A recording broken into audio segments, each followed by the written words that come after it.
מזמור לדוד. אדוני רואי אלוהי אכסר, בינותיך ירביצני, על מי מנוחות ינהלני. נפשי ישובב, ינחני במעגלי צדק, למען שמו. גם כי אלך בגיא צל מוות, לא ירא רע, כי אתה עמדי. שבטך ומשענתך, המה ינחמוני. תערוך לפני שולחן נגד צורריי. דשנת בשם ראשי, כוסי רוויה. אך טוב וחסד ירדפוני כל ימי חיי, ושבתי בבית אדוני לאורך ימים.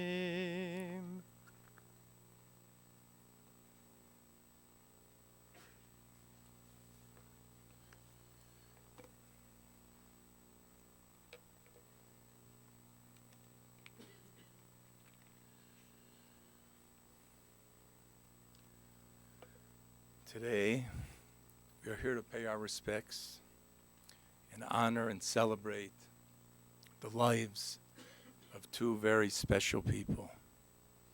Richard Glick, my Uncle Dickie, and Scott Levitt, our beloved Scotty, who both lived lives consistent with a fundamental Torah principle, Kamayim Hapanim Lapanim, which means whatever you reflect out into the world, that's what comes back to you.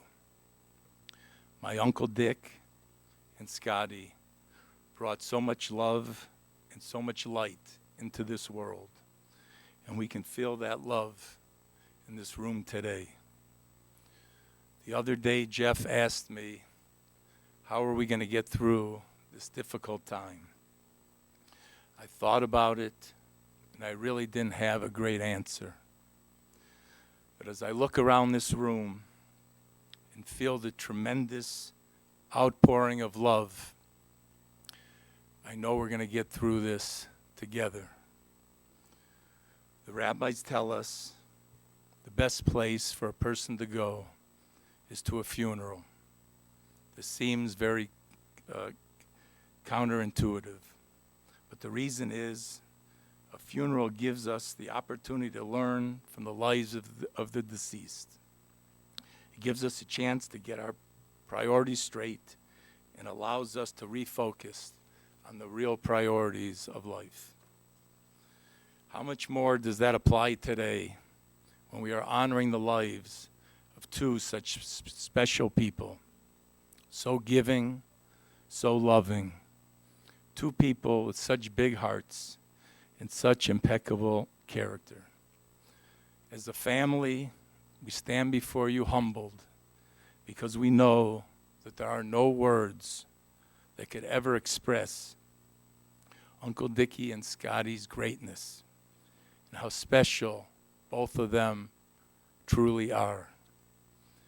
As you can imagine, it was a difficult decision to honor and celebrate the lives of Uncle Dickie and Scotty at the same time.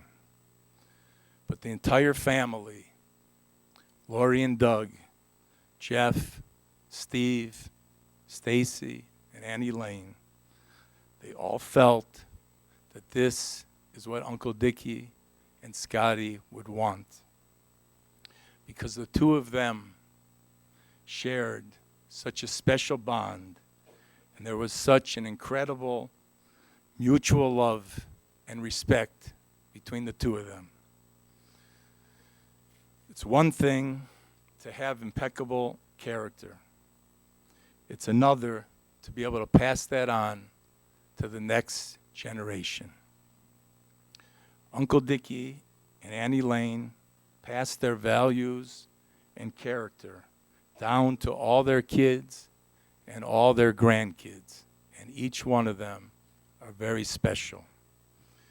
At this time, Uncle Dickie's sons and my cousin, Jeff, would like to share some thoughts about his father.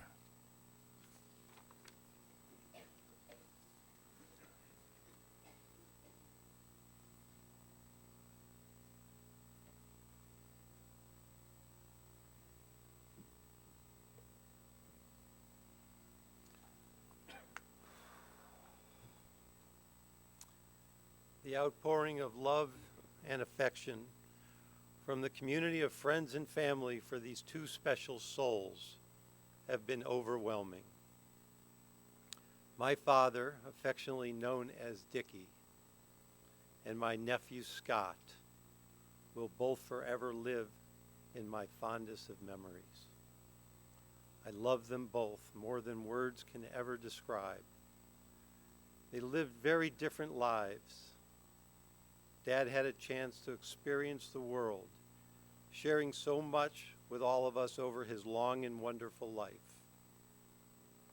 Scott was not as fortunate, and we have all been robbed of the many blessings that he had hoped to share with us. Scott was a special soul and touched so many of us. He and my dad had a special relationship and shared so many wonderful life events. Dad never missed a single ball game, tennis match, or hockey game where we all got to see Scott grow athletically. Scott was an amazing athlete. His gift was also his demon. He pushed himself too hard. Soon he struggled with addiction, and we struggled to understand it. We all tried to become his best support network, and each of us developed a deeper bond, expressing our love and support, which I know helped him through each day. Dad was always there. Their relationship was unique, and their connection powerful. I know in some way, Dad was part of what kept Scott alive for many years. As a result, we all had the chance to witness a new chapter in Scott's life. Scott's ability to learn and understand Judaism was amazing. This athlete channeled his energy to strive for deeper learnings and was making a positive impact on the life of so many other young adults struggling with their own battle of sobriety. This week we received so many messages from those who were touched by Scott and are here with us today as a result of his help. I know these two souls are going to be forever bound together, and Dad will again look over Scotty in heaven. Rest in peace, Scott. I will love you forever. To talk about my dad without connecting him to Scott would have been impossible. So now to Dad. Dickie, Slicker, Grandpa Dick, Uncle Dick, Dad, or Mr. Glick, he would answer to them all. My dad was such a special man, not based on the list of achievements, as they were many, but more for the way he treated people and the effect he had on them. Dad actually lived 89 years. To live is to grow and prosper, and that is exactly what he did. A father for 61 years, married for 62, 4 kids, 15 grandkids, and 6 great-grandkids. Dad was born in 1928 in Cleveland. He learned to love the game of baseball from his father. At 15, he pitched his first no-hitter for the post-313 infant Sandlot team. He would go on to be recruited by the Boston Red Sox, only to suffer a back injury which prevented him from moving on.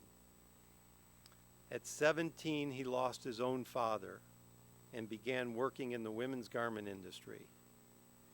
He experienced much success, and he spent his entire career in that industry. I'm not sure what contributed most to his character building. It must have been his humble beginnings and his early sales training that taught him so much about people. My mom and dad were married in 1955. With an expanded sales territory, Dad started traveling and soon moved to Minneapolis. My mom was homesick and convinced Dad to move back to Cleveland to be closer to her family. Dad passed up many exciting job offers to keep Mom close to the family. Much of what he loved about my mom was her parents, aunts, uncles, and extended family, and they loved him. When we moved to Pepper Pike in 1969, the family grew again. Our house expanded from 6, 4 of us kids, Mom and Dad, to 8, with the addition of my grandparents. For 38 years, my dad and Mom shared their home with his in-laws. We all learned so much about family, sharing, patience, and treating others with respect from this great experience. I think about how lucky I am every day, and when I try to understand why things have gone so well for me, it always comes back to my dad. In his special way, he has given me the confidence to try most anything. If at first I lacked that confidence and doubted myself, I would hear him whispering in my ear, "You could do anything you set your mind to." That's what he always told me. He always made us think even our smallest accomplishments were a big deal, and that built our confidence. He focused on the positive side of every situation. He never dwelled on failure, and there was no time to discuss bad performance. Dad would find the smallest success and make us feel good about it, trying to encourage the next level of effort, which would provide us the confidence to try harder. He always told me that people skills would serve me well, and yes, we learned those skills from watching the way he interacted with people from all walks of life. Agents at the customer service counter, wait staff at the restaurants, or even his own employees. He always knew how to treat others with respect and sense the emotion of the situation. Dad just had a special gift of making people feel good, and people enjoyed his company. When Dad retired at 60, he was still active and loved to play tennis. He had so many friends that he enjoyed playing tennis with. Steve and I were even lucky enough to join them in a few of their Saturday morning games.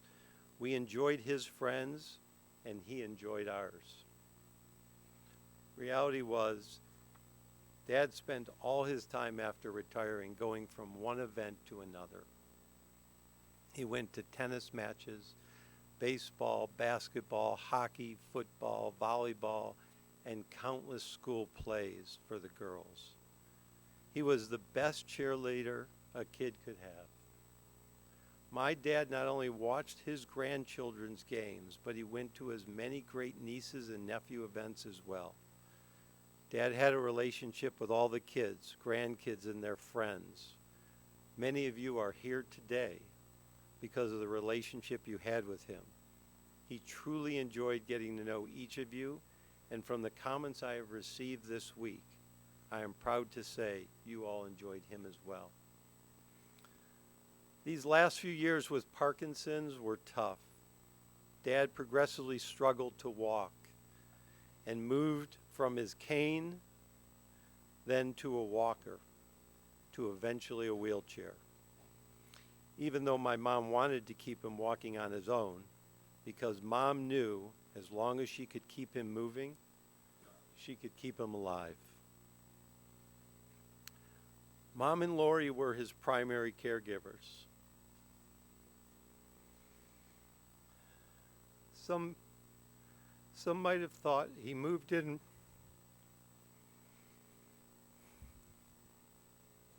Some might have thought he moved in with my sister, given the number of hours he spent in their home.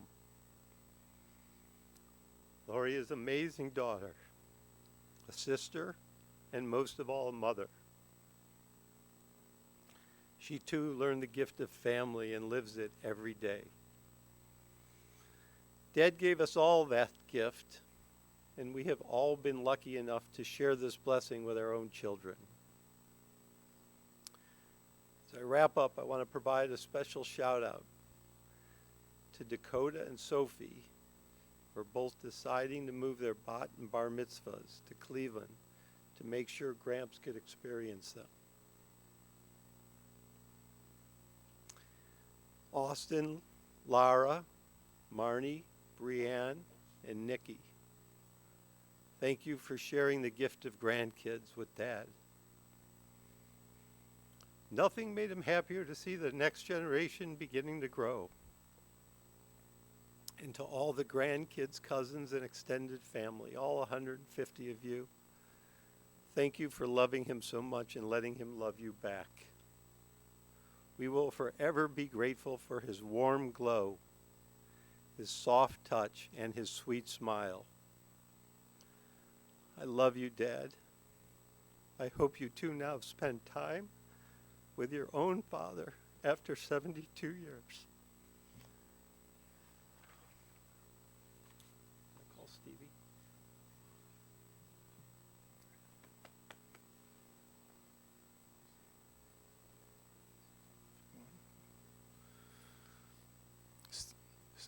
Stephen, you want to come and share a few words on your father?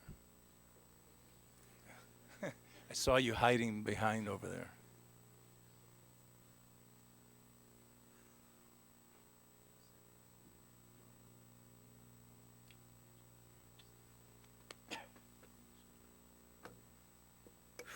I must really love my dad to be up here.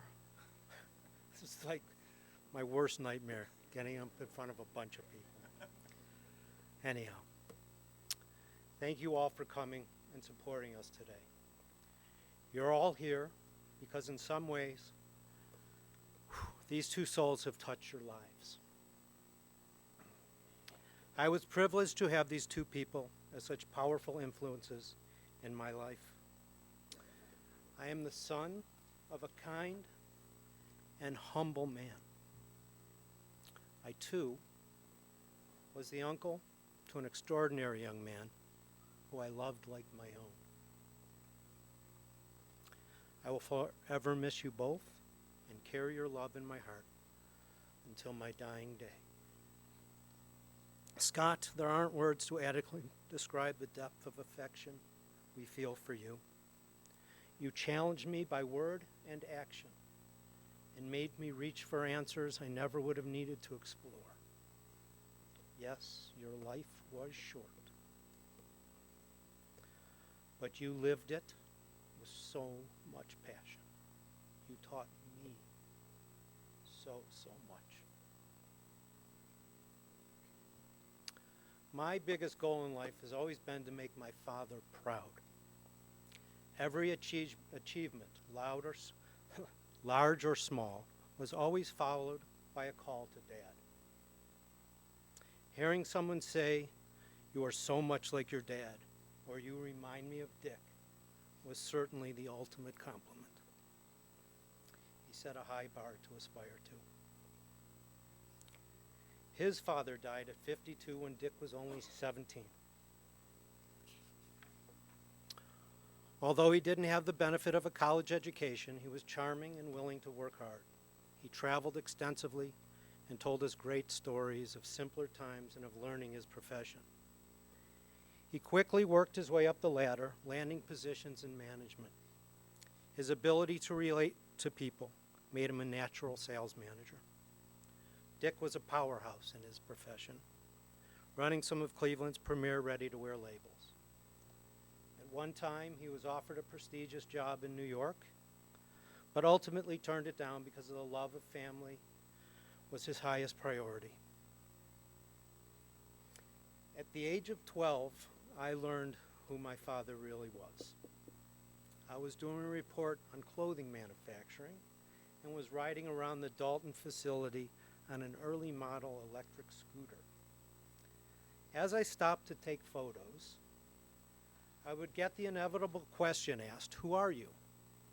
Each time I answered their inquiry, that I was Richard Glick's son. I received the same response from everyone. A huge smile and a warm comment about how lucky I was. It didn't matter if it was the owner of the company, the janitor, the women on the sewing machines. He related with everyone on an equal basis. He was fair, kind, and balanced with all. The best years of my professional life was when I worked with my dad. I feel so privileged to have had the opportunity to see the other side of his life. He treated his team as equals and garnered their respect. Often there were times when he asked his employees to stay late to make a deadline. People always went above and beyond for him. He built success because he garnered the admiration and respect of his colleagues. But Dad was much more than his job. He was fixed up on a blind date with Elaine Moss. That day, my mom was running an errand with her mom, picking up the dry cleaning at D.O. Summers. A handsome young man walked by, and my mom said to Sally, "Why can't I meet someone like that?" Later that evening, the doorbell rang. Mom's question was answered. That same man was at her front door. Bashir. Dad married into a big family, and instead of being overwhelmed, he embraced it. He found a father he had sorely missed in Grandpa Leo, and quickly learned the value and reward of loving those around you and embracing all. We had a unique family environment. Mom convinced him to not only become neighbors with her brother and sister, but to move into the same house with his in-laws. But like everything else in life, he made it work. He grew up as one family. We grew up as one family, as everyone in this room has witnessed. For the first 20 years of my life, I thought my father was King Solomon reincarnated. No matter the circumstance or dilemma, he always had a solution that quelled my deepest inquiries or problems. He was always wise, empathetic, and compassionate. I think the only time I disagreed with his handling of a problem was the time Jeff and I were arguing, and Dad took us into the basement and made us don the boxing gloves. I might have agreed with the solution as well, if it weren't for the fact that Jeff kicked the crap out of me. Lesson learned.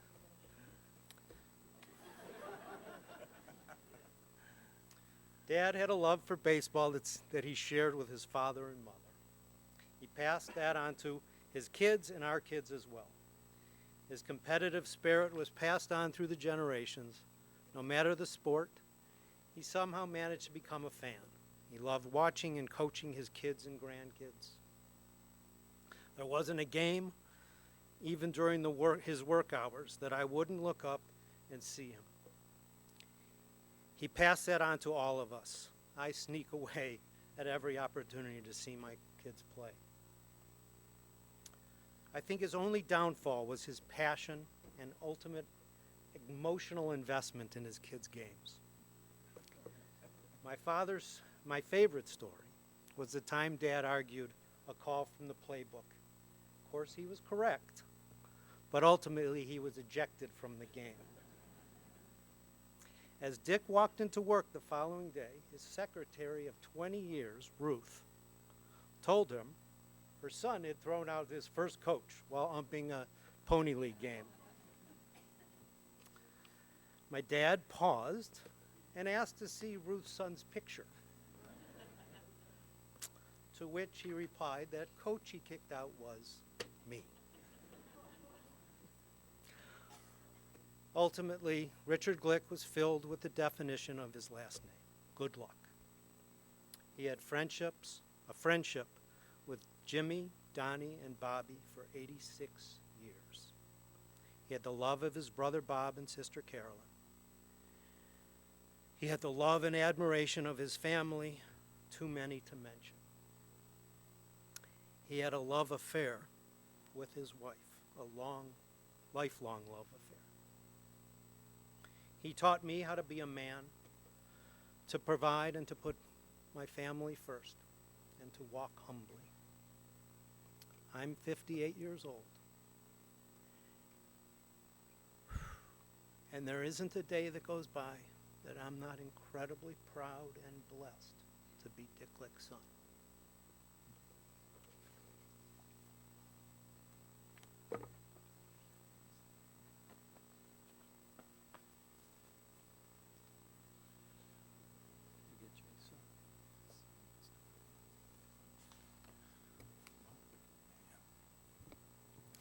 At this time, we're going to hear from some of Uncle Dickie's grandchildren. We'd like to call Dakota up.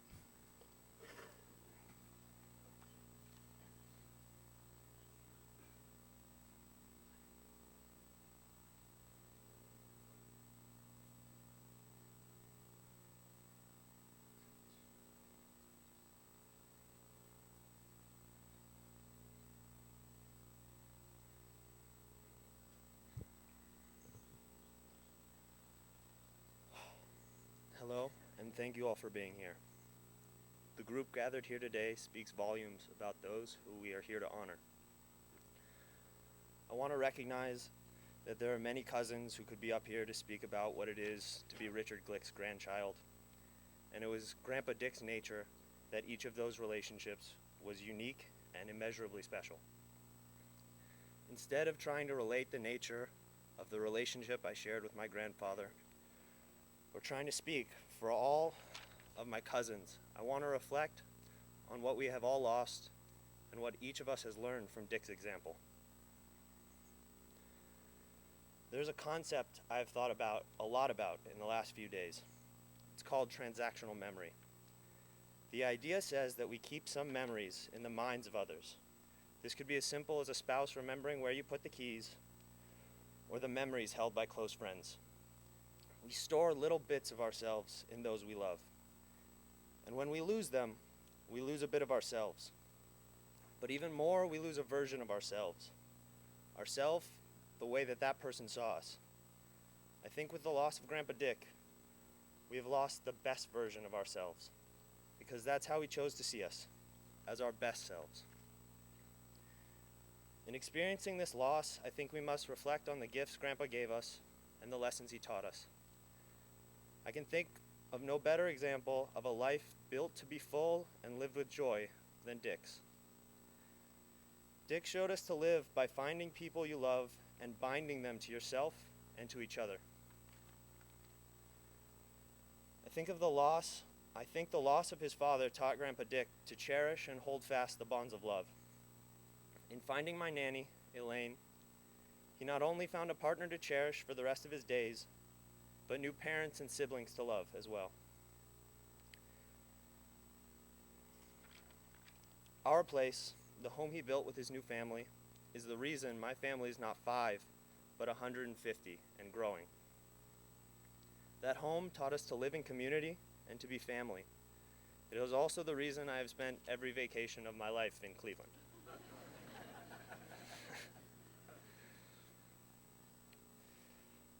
Dick also showed us, in a most beautiful way, how to age.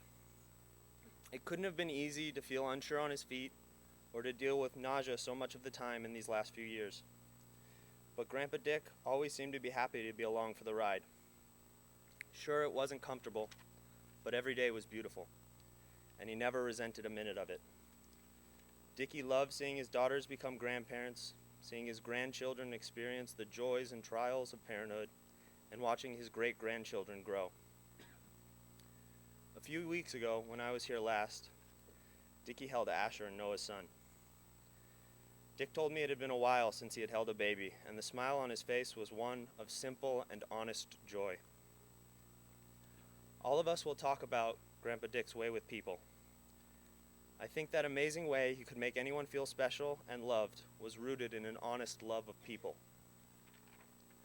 Whether you were going to talk with him, to watch an Indians game, or simply to be near him as he took a nap in the sun, as you walked over, Gramps would inevitably give you a smile that let you know he was glad that you were coming.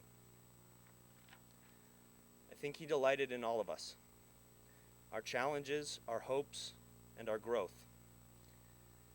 His joy in you and in others was infectious. He showed us how to love ourselves, our partners, our families, and all humanity. That love is something I carry with me today, and that I always will. Thank you.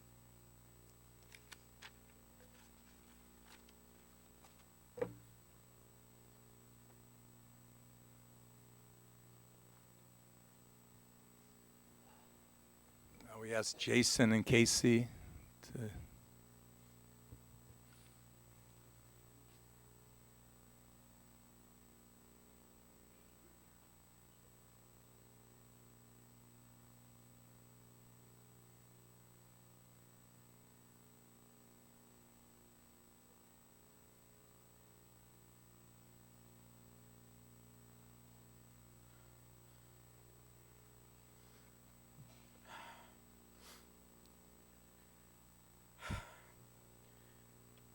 This is an impossible task, to try to put words to two of the most beautiful souls I've ever had the privilege to know and love.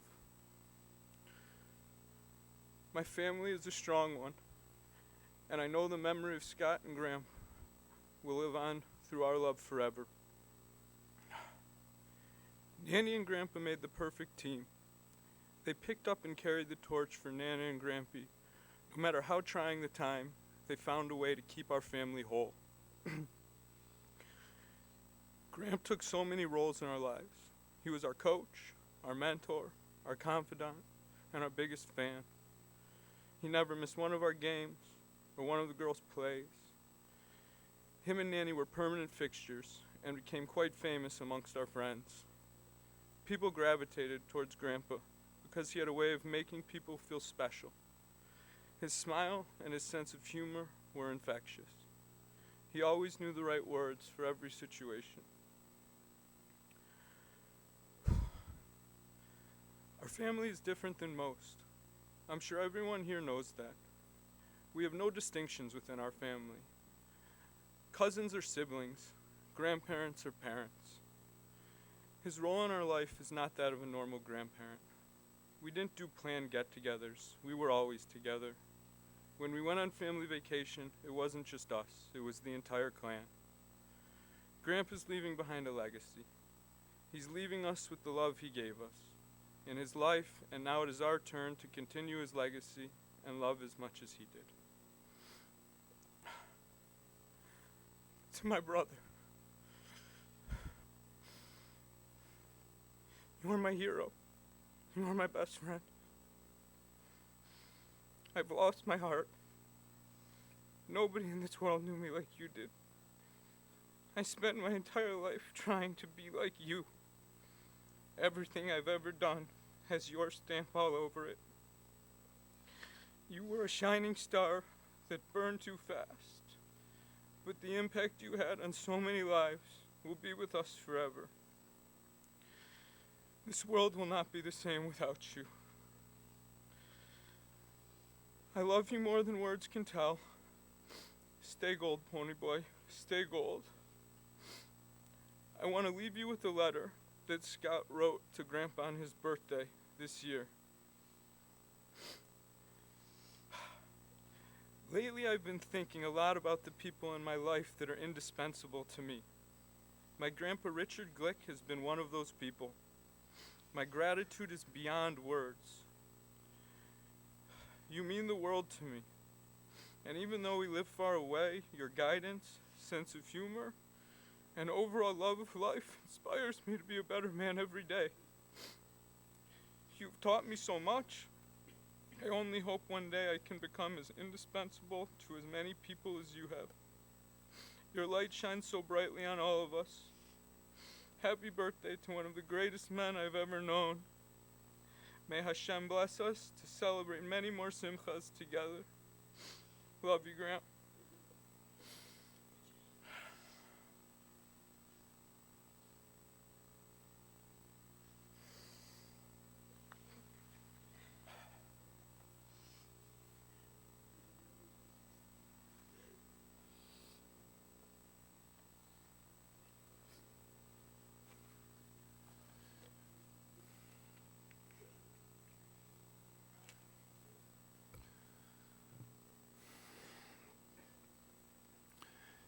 As you heard, Uncle Dickie had so many special qualities. But I was thinking what quality really defined him, set him apart, and made him such a special person. So I would like to share with you a story about Uncle Dickie that brings out a point and has some special meaning to me. When I was 8 years old, we were playing baseball. I'm sure Jeff and Steve were there. Uncle Dickie was the pitcher, of course. There was a man on first base, and I was up to bat.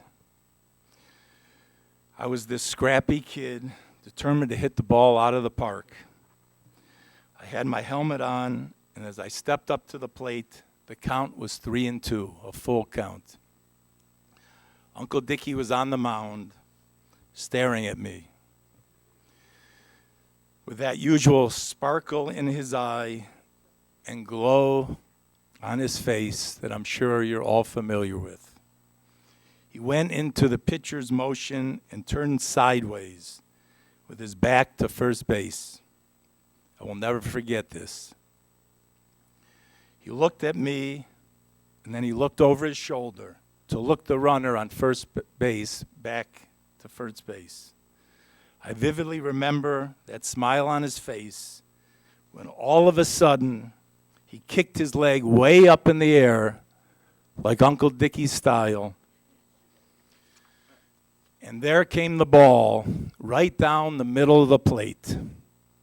I thought, wow, I'm going to knock this out of the park. I pulled my bat back, and when the ball got close to the plate, I swung with all my might. As my bat was coming around, the ball started to move. It was like watching magic, Uncle Dickie's magic, and it started swiveling and moving all around in front of the plate. It must have moved at least 2 feet, and I don't have to tell you, he struck me out. Uncle Dickie threw me one of his famous curveballs, and I didn't have a chance. I looked back at the mound, and there was Uncle Dickie with that sparkle in his eye and glow on his face. Only Uncle Dickie had that special magic that he could strike you out with love. And when he would strike you out, for some reason, it just didn't feel that bad. He somehow had this magic where he could combine two traits that are normally polar opposites, love and strength. He always told me, you can get a lot further in this world with honey. He sure was sweet. In 58 years, many of them as his neighbor, he never got angry, frustrated, or raised his voice to me once. Now, many of you don't know me here, but I wasn't exactly an angel. My grandfather's not here, but if he would be here, he could tell you. It was only love, mutual respect, and the fondest of memories. Uncle Dickie and Annie Lane shared a beautiful life and marriage together. They were true partners till the end and raised such a special family of children, grandchildren, and great-grandchildren. Uncle Dickie, I will miss you greatly. You were a role model to me and a mentor, and for that, I will always be grateful. Despite your physical challenges at the end, you never lost your dignity, grace, charm, or amazing sense of humor. When you spoke, I bent down to hear your words, and you never let me down. It was always a zinger, something witty and clever.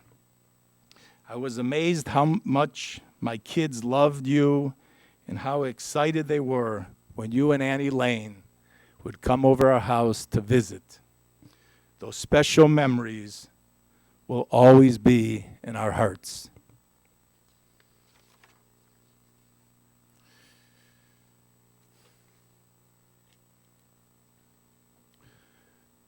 At this point, I would like to say a few words about Scotty. This is very, very hard. I see they don't make these microphones for people 6'2". This is very, very hard. I had such a deep connection with Scotty, and I loved him so much. He meant so much to me, and we shared so much together. As Scotty's interest in Judaism grew, we got closer and closer. And I had the great schus, the great merit and privilege to mentor him and to teach Scotty Torah. The more Scotty learned, the more his fervor and passion for Judaism grew. Scotty loved all parts of Torah, but his greatest love was Chassidus. It touched a chord deep in his soul. Scotty also had an incredible love for Shabbos. Every Friday, without fail, I would get a call from Eretz Yisrael, and it was Scotty. And he always said the same thing. I need a Devar Torah for Shabbos. I can assure you, that might sound easy, but Scotty's Devar Torah wasn't like anybody else's. It was a tall order. It had to be deep. It had to be real. It had to be meaningful. And it had to be profound. That was our Scotty. Of all Scotty's special qualities, the one I feel defined him the most was his tamimus halev, his pure heart. It wasn't just that Scott had a big heart. Everybody knew that. Scotty's heart was more than big. It was pure. He possessed the one quality that Hashem values the most, complete and total sincerity. The Gemara says there is something in this world that comes from the highest places and people don't value it. And the Gemara goes on to say that thing is prayer. Why is prayer so difficult and hard for people?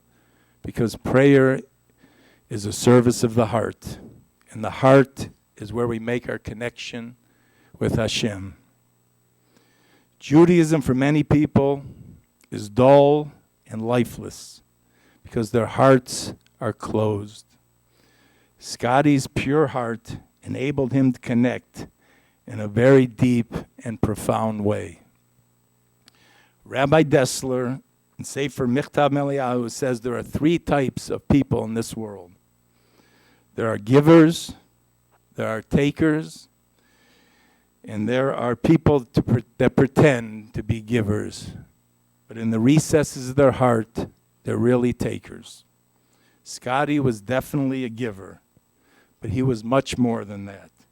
He gave b'leiv shalom with all of his heart and with all of his soul and with every fiber of his body. I never remember Scotty ever saying no to anybody in need. The long list of people who came to Eretz Yisrael, Akiva, Ari, a lot of my children. Elon, Aaron, and the list goes on, all benefited from Scotty's chesed. And when the family took that momentous trip to Eretz Yisrael, Scotty went all out. To make sure every detail was taken care of, he was so excited to host his family in the Holy Land, and what a successful trip it was. It meant so much to him that he could share his love of Eretz Yisrael and the Torah with the people that he loves so much. When you look through Jewish history and study the great leaders of every generation, beginning with Avraham, Yitzhak, and Yaakov, you will find they all possess a quality that is a must for any leader. It's the quality of empathy. It's the ability to care, and care deeply. I spent a lot of time with Scotty, and what was truly amazing was how much he cared and his ability to feel other people's pain.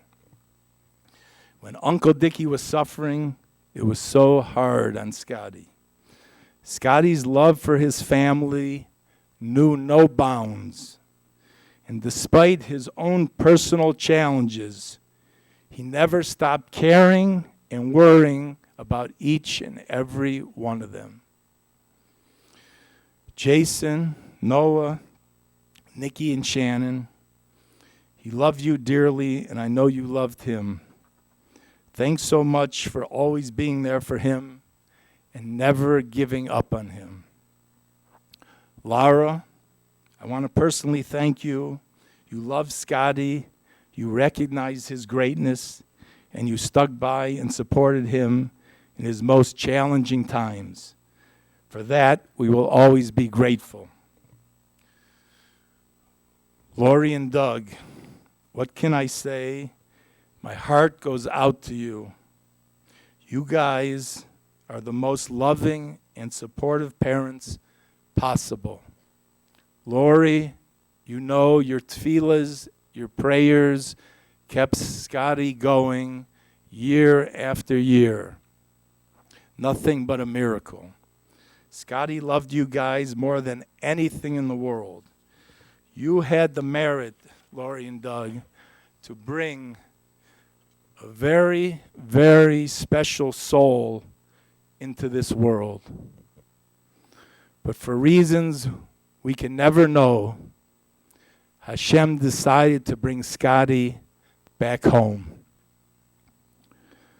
I have no doubt in my mind Scotty will be sitting right next to Hashem with all the other tzaddikim, and in that we can take great comfort. I want to thank all of Scotty's aunts and uncles, cousins, and friends that are here for all of your help and support, and for always being there when he needed you. He loved you all dearly. Scotty,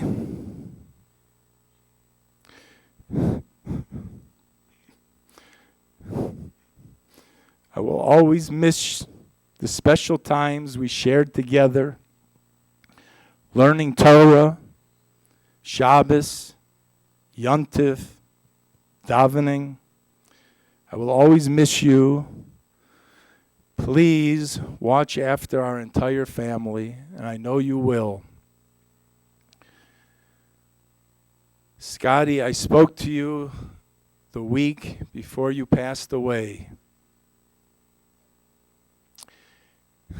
And you said to me that I was your hero.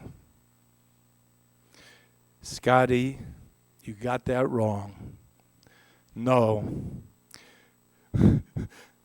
You are my hero.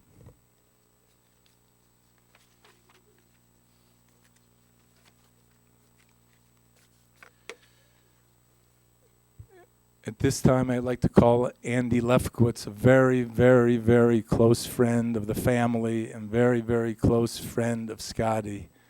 Andy was always there for Scotty whenever Scotty needed it. Amazing things that Andy did for Scotty.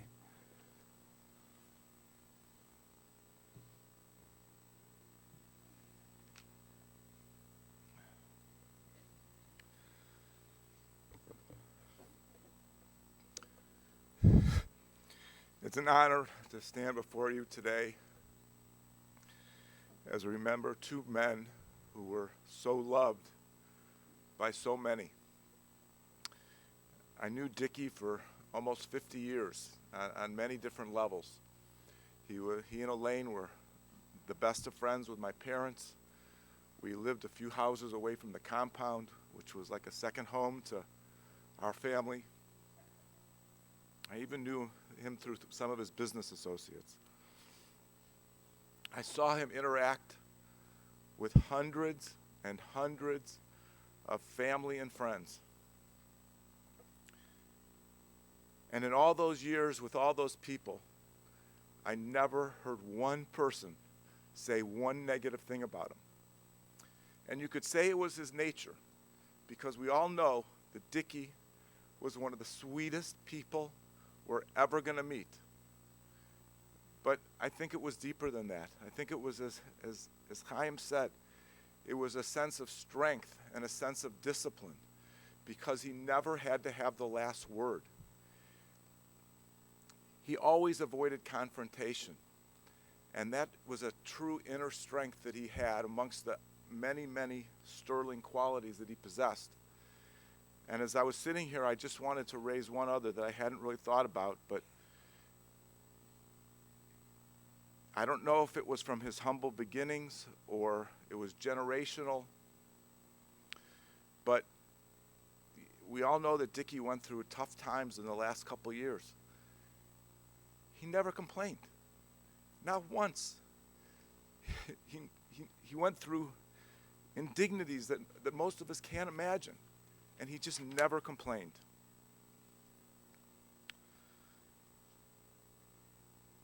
Scott Levitt was a truly beautiful neshama, such a truly beautiful soul. So I have to start out by saying, Baruch Hashem, thank God. Thank God for giving us Scotty for so many years and allowing us to know him so well. Having said that, I have to ask, what are we supposed to learn from this? It can't be just that old saying that we have to live every day like it's our last. The time is short and we shouldn't waste even a moment. There has to be more for us from this. And if you think about the kind of man Scotty was, it's easy to see there is more. There's a lot more. Did you ever see the joy on Sally's face or Dick's face when Scotty was around? Did you ever talk to the people he counseled? He made everyone feel better about themselves. He put a smile on people's faces. He always complimented and encouraged us. It sounds very easy, but very few people have this gift to be uncompromisingly, consistently uplifting to everyone around them. It takes someone who is truly empathetic, who can feel other people's pain. It takes someone who was not judgmental, who accepted everyone, no matter where they were from or who they were. I saw him do this with dozens and dozens of people, from my parents, who he treated like grandparents, to my children, who he treated like little brothers and sisters. He had an uncanny ability to draw us close to him, because we always knew that Scotty was in our corner.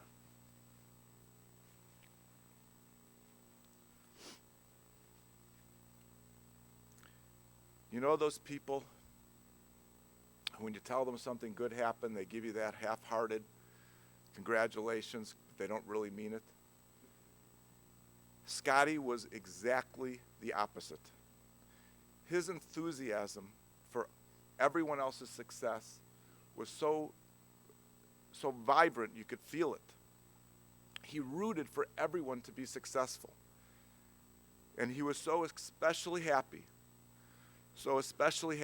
and proud of the accomplishments of his brothers and sisters. But he wasn't just happy for his family, he was happy for all of us. And that's one of the things that made him such a great friend. And he would have done anything for any of his friends. We all know that it's incredibly difficult to improve even one aspect of our life. Again, Scotty was the opposite. He was constantly trying to improve. He was constantly trying to be a better Jew, to be a better son, to be a better brother, to be a better father. He was always striving for greatness, never satisfied with the status quo. Did he always succeed? Of course not. But he never stopped trying. He never stopped trying to grow. Lastly, Scotty was a fighter. He never quit. He lost some battles along the way, but he never stopped trying. Every day for the last 17 years, Scotty had to fight to survive. Every day he had to get up off the mat and get back in the center of the ring. Sometimes a little wobbly from taking a punch, but he never quit.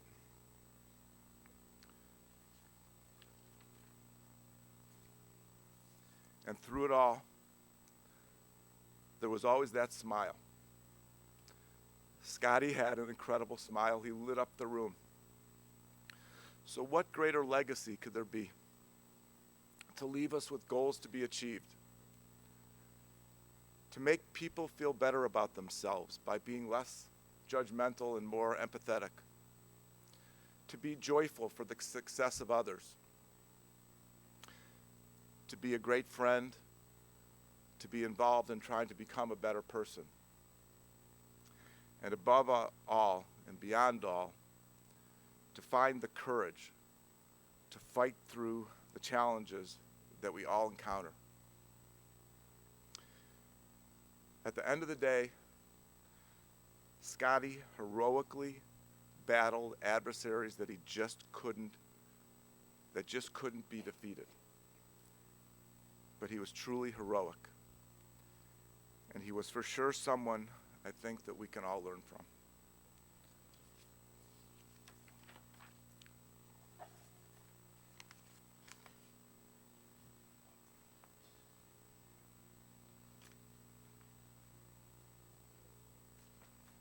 I'd like to ask Mike Sitch to come up, real mentor of Scotty's. Scotty's was so close to Mike.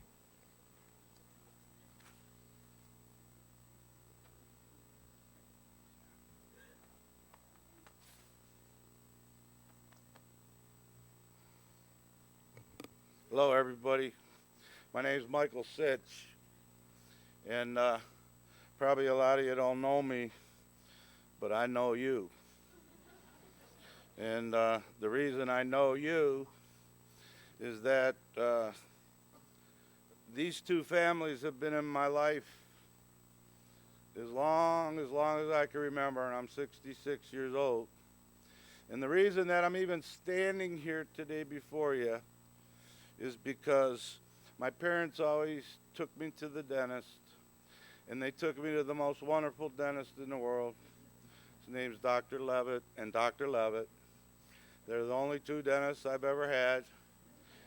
And you can see that I got all my teeth, and they're shining bright. And you know how it all happened was going to the dentist for some people is very scary. And I'm a very scary guy. And I can remember far, far back when Dr. Levitt would have to chase me around the office to get me in the chair. And Dr. Levitt noticed something about me very early in my life, that my teeth were getting a lot of feelings because I'm a person that never gets enough. My mother would give me a quarter for a candy bar, and I would go to the store and I'd buy all 5 and eat them before I got home.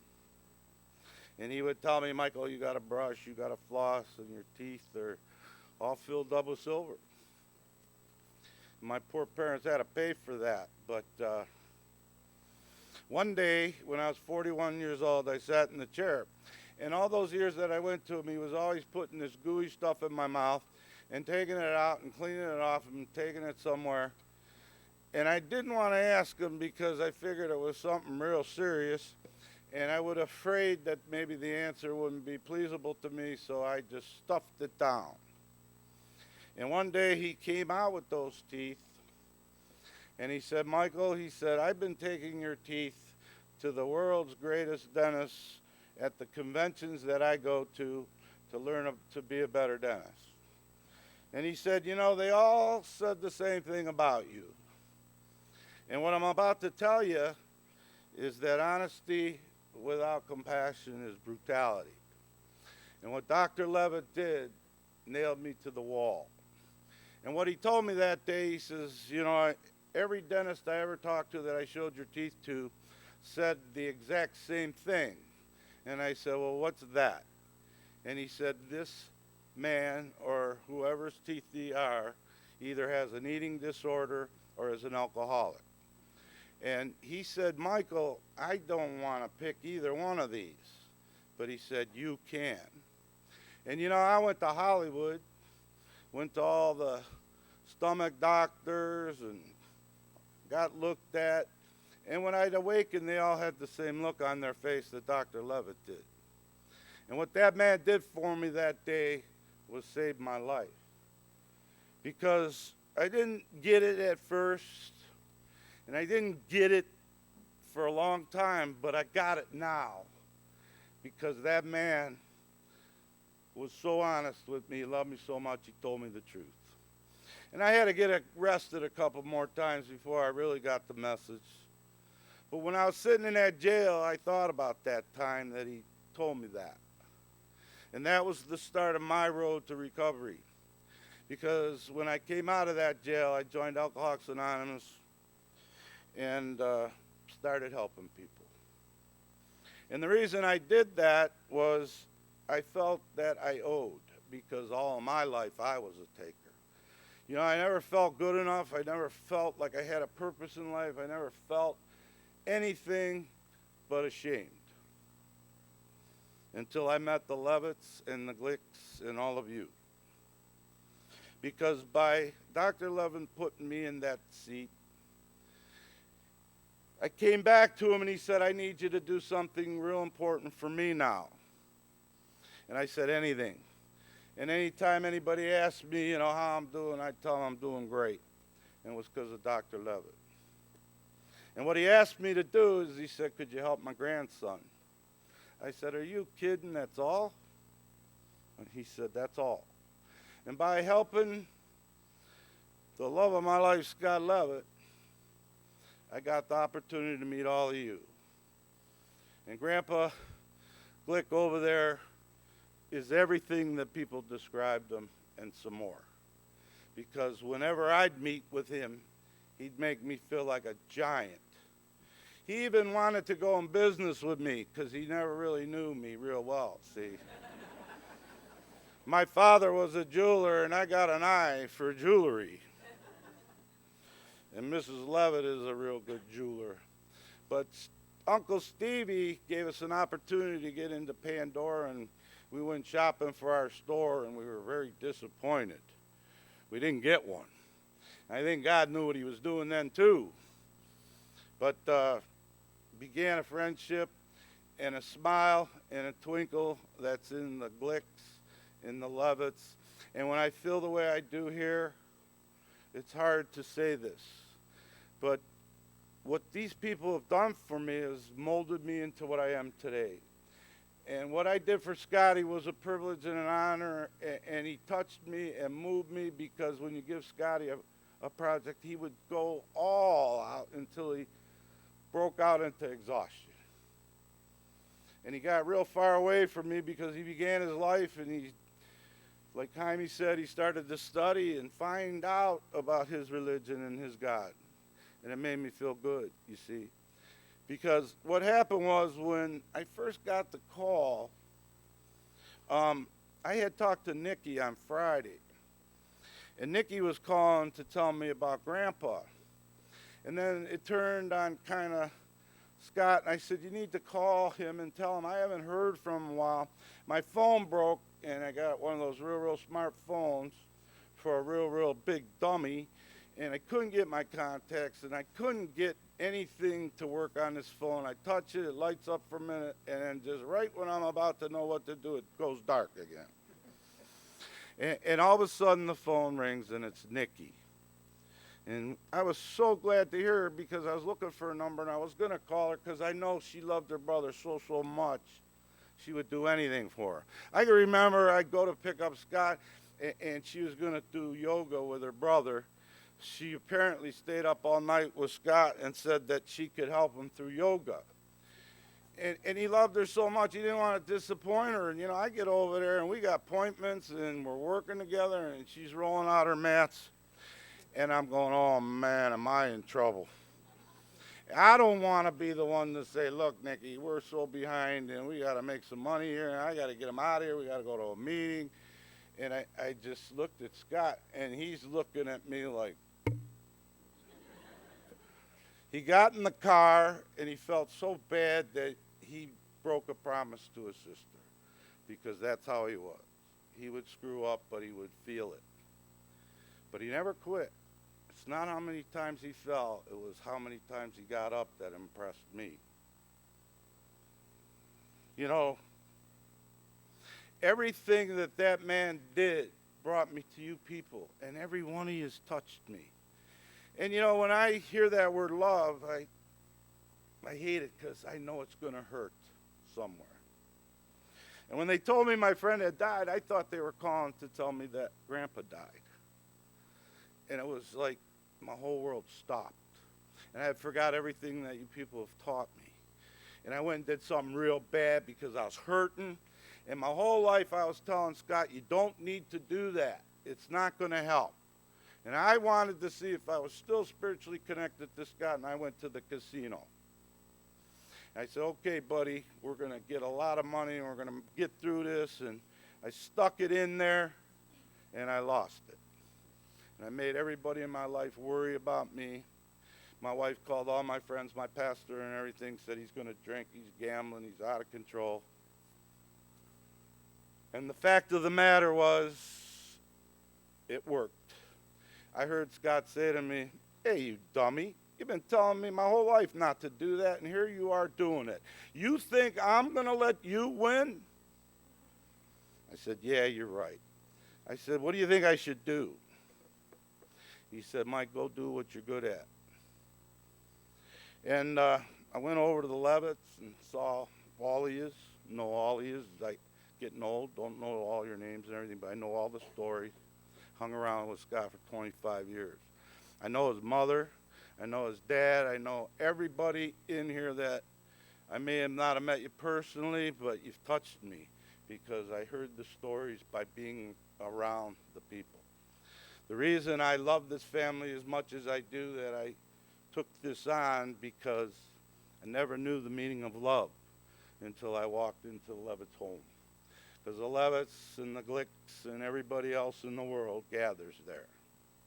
And the other night I was standing out in the parking lot of the driveway. I call it a parking lot because the next few days it's going to be a parking lot. And good thing we got a lot of young people that can run real fast. But I was standing with Lori, and she looked at me, and she said, why is this? There's got to be a purpose to this whole thing. And I spun it, and, you know, the rest of the time that I made that big mistake and Scott said, you dummy, it came to me. Scott's gift was that he could make people love him unconditionally, forgive him, and love him some more. And I think what everybody's so upset today is that we don't have him here to love him anymore. So what Scott told me to do is to come and tell my family how much I love them, because I felt every one of them loved me to death. And I said, okay, I can do that. And I said to myself, you know what, that makes a lot of sense. Because all my life I heard love always wins, but it didn't feel good, this kind of love. But now I understand that the meaning of love is sometimes having to let go. And he's here. He's telling me something now, but mine's got other voices going on in there.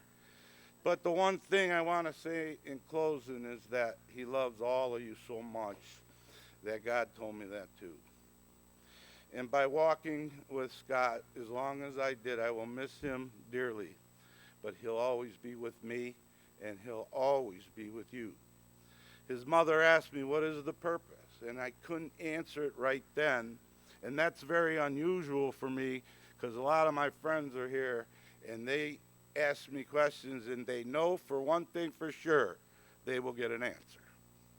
And I left that driveway, and I went home, and I churned, and I churned, and I churned. And then it came to me through Scott, and God, of my understanding, said, love and forgiveness is real important.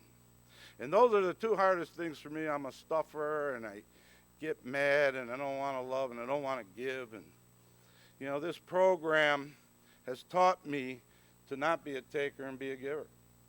And I would switch with him right now. I would give it all away for him. That's how much I love him. But I can't do that because he needs me to spread the word of love and forgiveness. Because that's what he taught me. And he loves me so much that I need to tell all of you is that we have to love each other now, because we don't have him to love anymore. And we have all this love laying around now, and for us to get through this, we need to love each other. And you know that song, what the world needs now is love, and I used to want to throw up when I hear it. Love has ruined me. And now I understand, you see.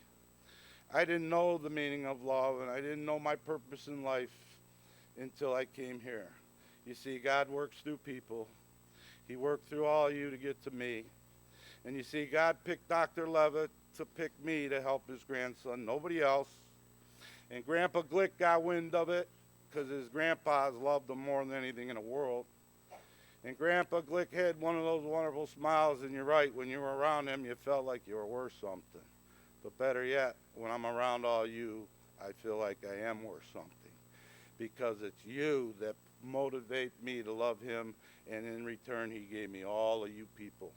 I will live here such a better person, and I don't know how to put in words how much I love these two and how much I love that family over there, because my teeth still need to sparkle, you see, because I got a jewel.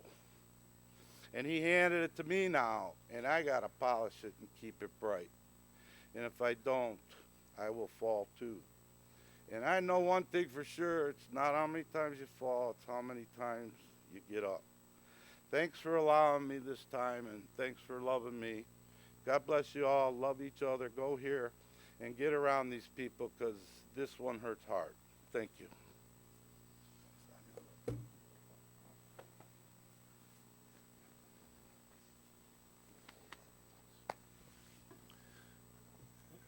Noah, you want to share some words?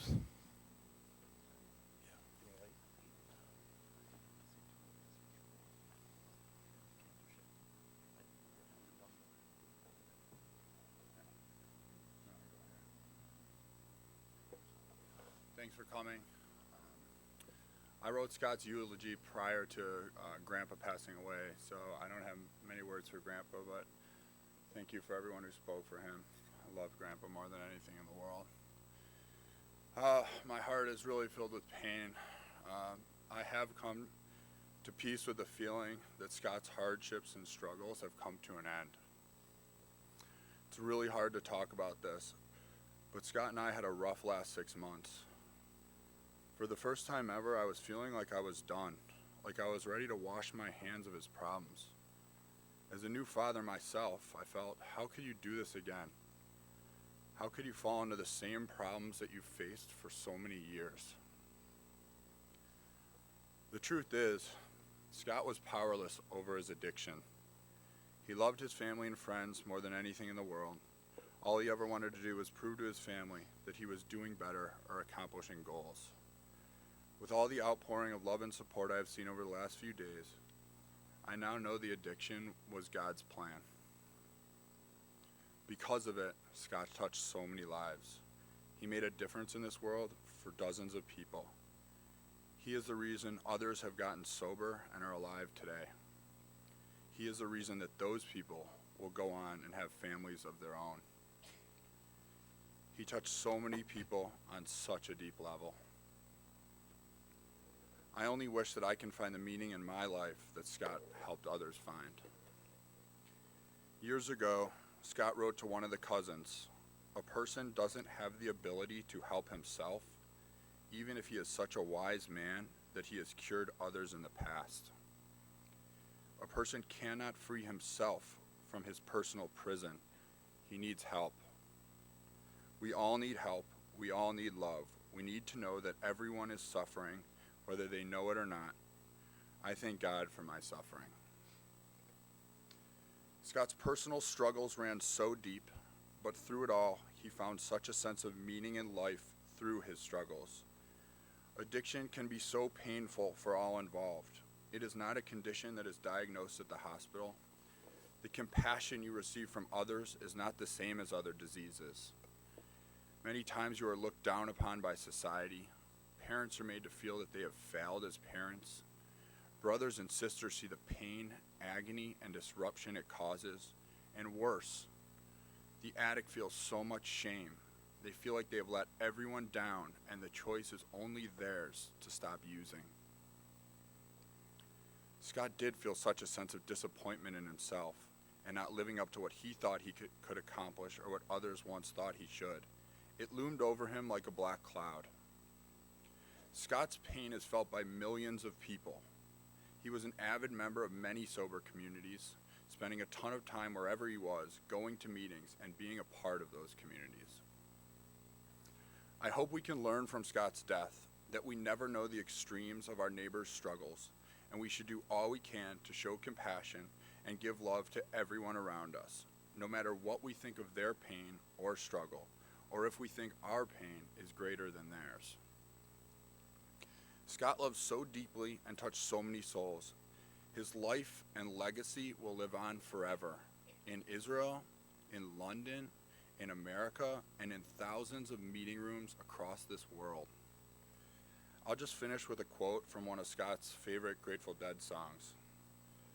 Going home, by the riverside, I will rest my bones. Listen to the river, sing sweet songs to rock my soul." Thank you.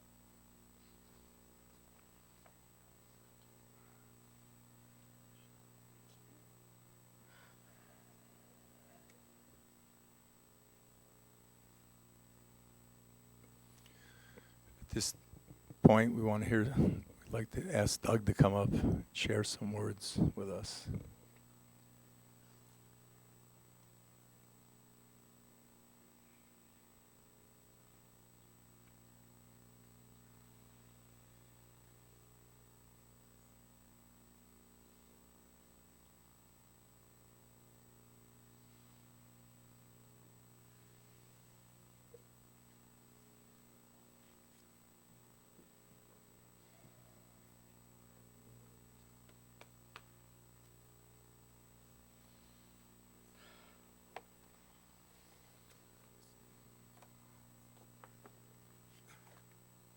Wow.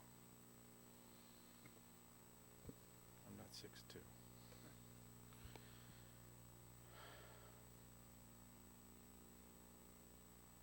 2013, our family took a trip to Israel. And it was because Scott was there, and at 1 year, he had received his medallion for sobriety. And Lori went to support him, and I said that if he was still sober after 2 years, that I would go and with the family. So around October of that year, we made arrangements, and little did I know that behind my back, the rest of the family was coming. The Stephen and Kathy Glicks and children, the Jeff and Carrie Glicks and children, two of Chaim's children. The only ones who didn't attend was Dick and Elaine, because Dick wasn't unable to travel. When we went, we met some of the most wonderful people. Friends, rabbis. We met one incredibly wonderful family, the Hanukkmans, 3 boys. Yehuda was Scott's really best friend in Israel. And when we were traveling around in this very large van with David Sussman as our guide, the Hanukkmans and everyone else made it a joy to be there, but every once in a while they would say, Mamasha Lahai. And I thought to myself, well, what does that mean? And literal translation really is, you have elevated yourself to the top of the mountain at a very high point, and you are now next to God. I would like to believe and thank everyone here and everybody who eulogized both Grandpa Dickie and Scott for elevating us to the highest point. We are on top of that mountain.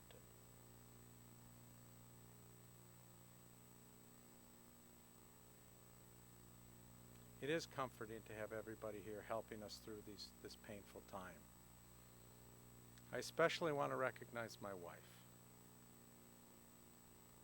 for her unconditional love and her strength, without which Scott would have never been able to affect so many people in such a positive way.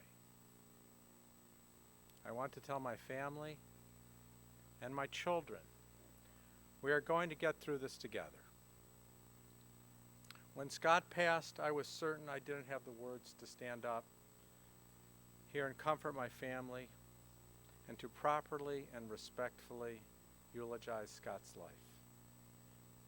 Too much good and too much pain. But yesterday, Chaim called me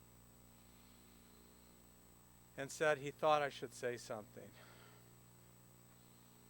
Last night I was sitting with Andy and his brother, and I asked Andy if he thought that maybe I should ask everybody here to help me get through this. And I thought a little deeper, and I thought, well, maybe it would be nice that we could all stand up like the 7th inning of a baseball game and sing, "Take Me Out to the Ball Game." And Andy thought, that may be appropriate for Grandpa Dickie, but I don't think it's appropriate for Scott. So I want to ask everybody here to help me get through this. Those of you who knew Scott so closely, I want you to create an image in your mind. Imagine his face. Hold his image in your head. Close your eyes if you want. Now I'm going to ask, can you remember how Scott fielded a ground ball at shortstop and threw a runner out at first? Can you remember when Scott hit a cross-court winner or called the ball out when it was clearly in?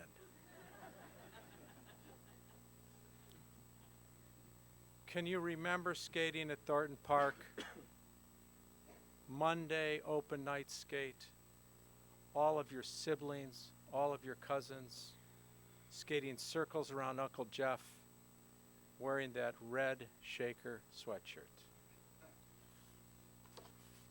To his rabbis and teachers, do you remember him on fire?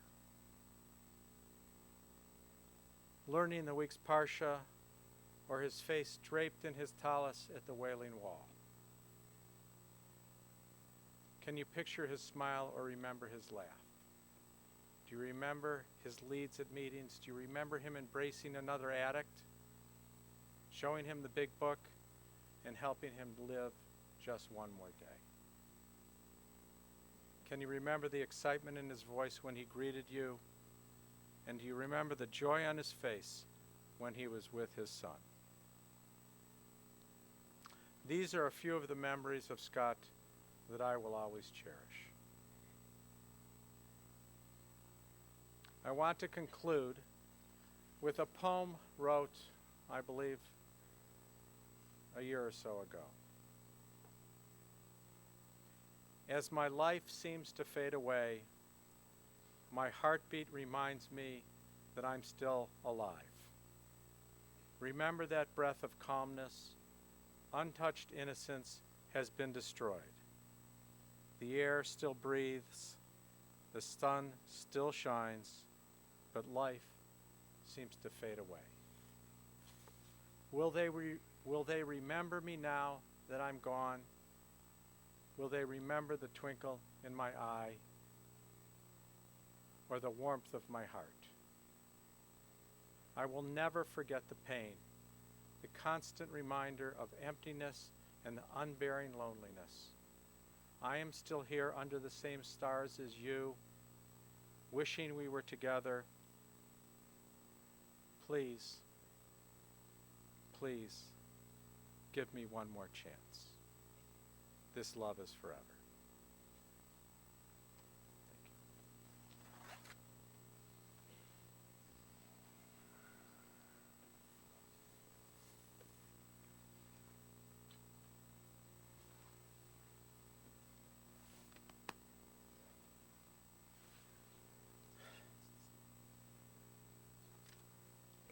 I wasn't going to say anything, but I need to say something to Scotty. I didn't know this while you were alive, and I'm sorry. I think that you're sitting next to the Baal Shem Tov. And many of you probably don't know who that is, but Chaim mentioned before that Scotty loved Chassidus, the inner dimension of Torah. And the founder of that movement believed that you needed to live through the Torah and bring it to life, that it didn't matter if you did all the little things, but it was what was in your heart. There's a story that's told of a chassid, a person who follows Chassidus and someone who doesn't, walking together, and they see a man greasing the wheels of a wagon and praying. And the one who doesn't follow Chassidus says, "Look at how nasty that is. That man doesn't even know that he shouldn't be praying, greasing the wheels of his wagon."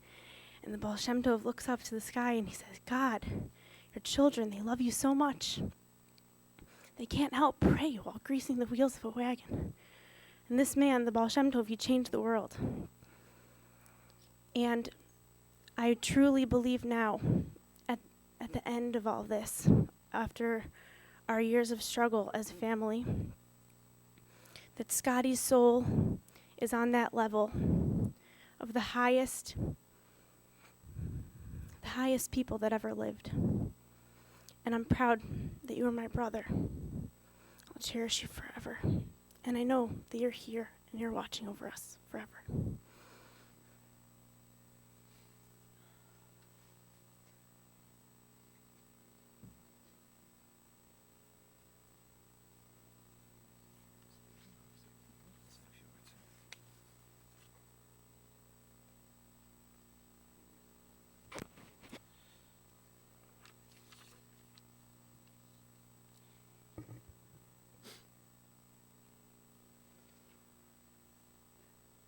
Both Scotty and Richard passed away during the most difficult times for the Jewish people, which we call the 9 days. Just 2 days ago, we observed Tisha B'Av, the destruction of both temples and many of the calamities that, befell the Jewish people. This is something that I personally never had to stand here and to eulogize a grandfather and a grandson, which is not the common thing.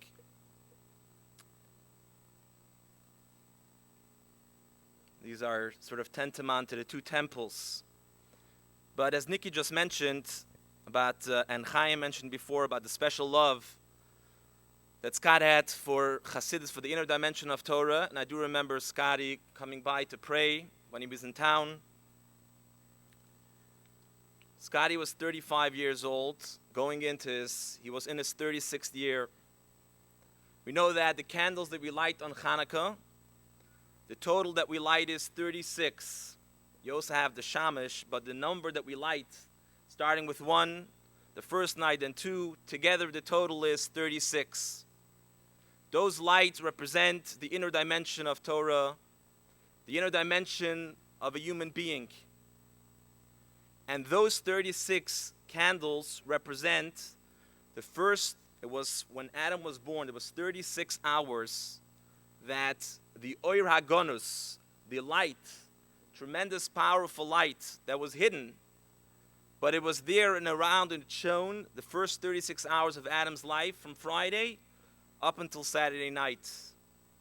Perhaps this represents the 36 years, in the 36th year of Scotty's life, that special love, that special neshama, the special love that he had for Torah, the special love that he had for his family, for his parents, for his siblings, for his grandparents. And in fact, typically we know that once a person is in Israel, they get buried over there. But over here, just like in the case with Moshe Rabbeinu, Moses, our teacher, as the Torah tells us in this week's portion, he pleaded with God, I want to go into Israel. But the Medrash says God told him, who is going to bring up those thousands, in a sense, maybe close to millions of souls who were interred and buried in the desert? It is Moshe who is going to bring those people. Moshe, our sages say, he'll go El Rishon, the first Redeemer, and he will be the last Redeemer, which means he will bring up those souls from the desert back to Eretz HaKodesh, back to our Holy Land. And in this sense, Scotty came back to be with his grandfather.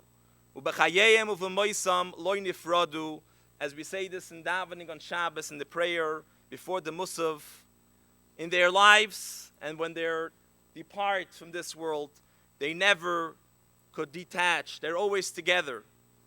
V'heishiv leiv avos al yedei banim, he is there together with his grandfather to bring him to his resting place in peace. And finally, I want to say, what could you say in such a situation? Parents, siblings burying a brother, a child, it's devastating.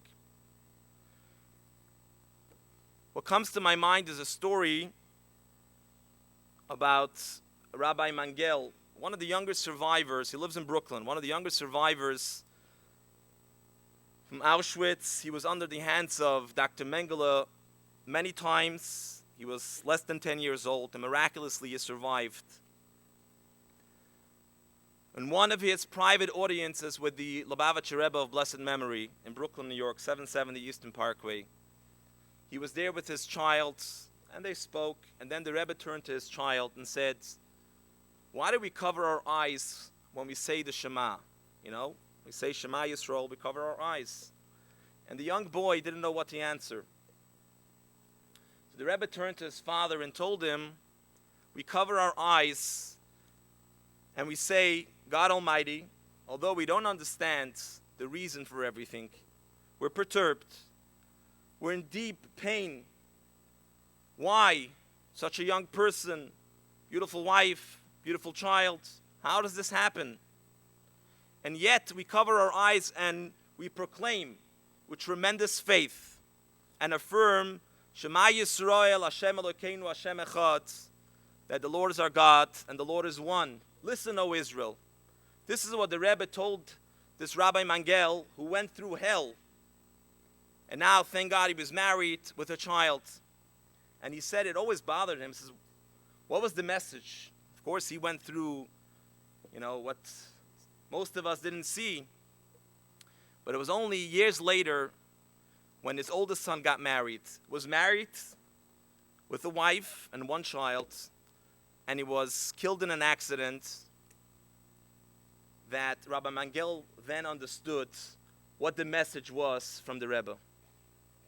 Going through Auschwitz didn't come close to losing a child, but yet it is the Shema, the words of prayer, the deeds that we do, and as Chaim just mentioned before, the way we open our hearts, the way we could start feeling that inner connection that we have with God is by actually cultivating that connection, just like in a marriage. When we do things, even if it's sometimes we're told by the therapist, but when we start doing them, eventually we start feeling them and we start living them.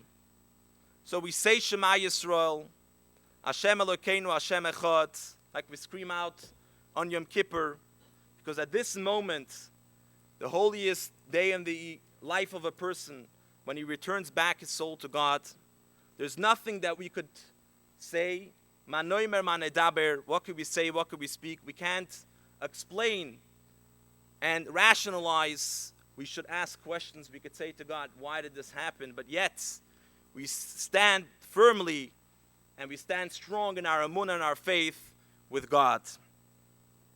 And as we will read this Shabbat, Nachamu, Nachamu Ami, the double comfort, which obviously speaks about both temples. And here in our situation, Nachamu, Nachamu Ami, Yoimar Elekechem, the prophet says that God says, comfort, comfort my nation, may God comfort the family. Umacha Hashem Dima Me'al Kolpone, may God wipe away the tears from the Jewish nation. And speedily in our days, all of us over here should be reunited with our loved ones, with the coming of Mashiach, speedily in our days, with the Tchias HaMesim, the resurrection of the dead. And then we will be able to tell God, like the prophet says, Oitcha Hashem ki anafta bi, thank you God for chastising us. We'll understand the meaning of every step of the way that the Jews have gone through the last 3,500 years.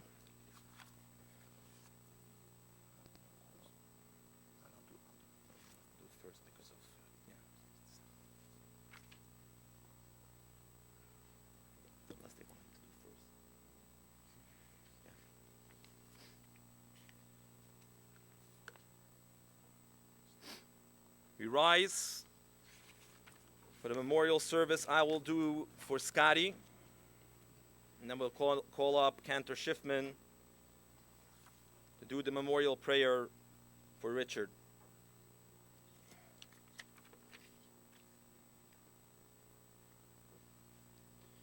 El mole rachamim, shoichein meroimim, Hamitzei menuchanecha hoino al kanefei ashchina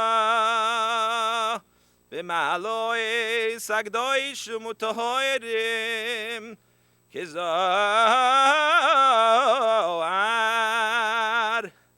horokia mazirim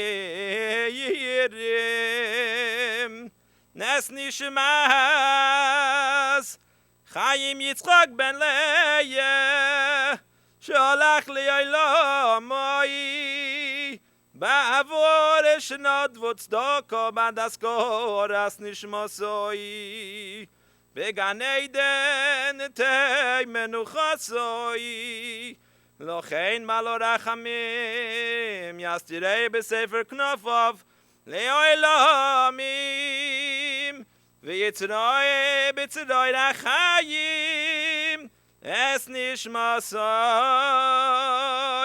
Adoinai unachalosoi V'yanuach al mishkovoi b'sholoim V'noimar Amen.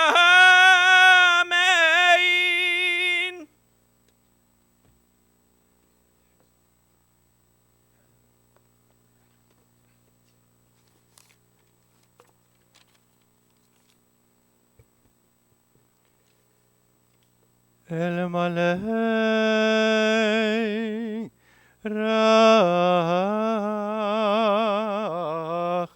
רחמים שוכן במרומים המצא מנוחה נכונה על כנפי השכינה במעלות הקדושים וטהורים כזוהר הרקיע מזהירים את נשמת ירחמיה בן יצחק שהלך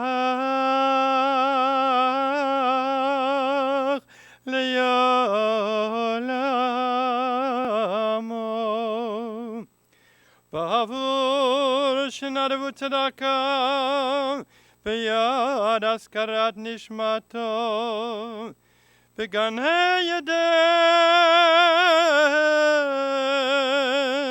תהי מנוחתו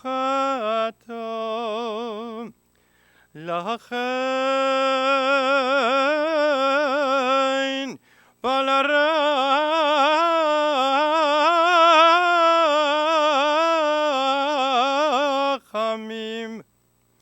יסתירי בסדק כנפיו ליונמים בצרור החיים את נשמתו אדוני הוא נחלתו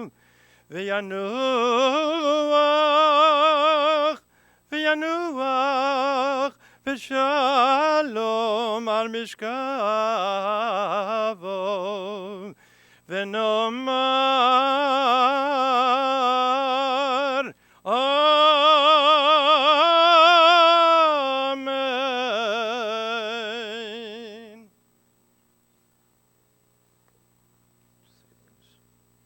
I'll say the English.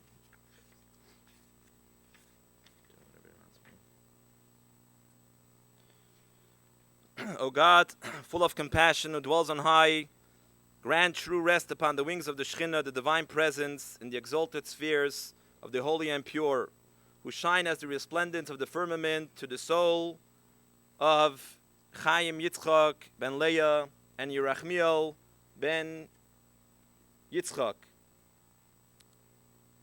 who have gone to his supernal world, for charity has been donated in the remembrance of their soul. May their place be of rest be in Gan Eden. Therefore, may the Almighty, all-merciful One, shelter them with the cover of His wings forever, and bind their souls in the bond of life. The Lord is their heritage. May they rest in peace, and let us say Amen. Interment will be in Man Aleph.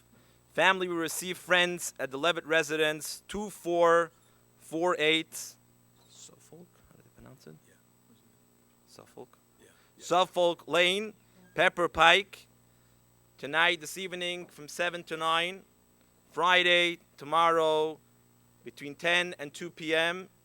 Sunday, between 1 and 5 p.m. Monday and Tuesday, between 1 and 4, and 7 to 9 p.m. This evening also, Mincha will do the Mincha service at 7 o'clock. Donations could be made to the organization called The Living Room, where you have that in the information online.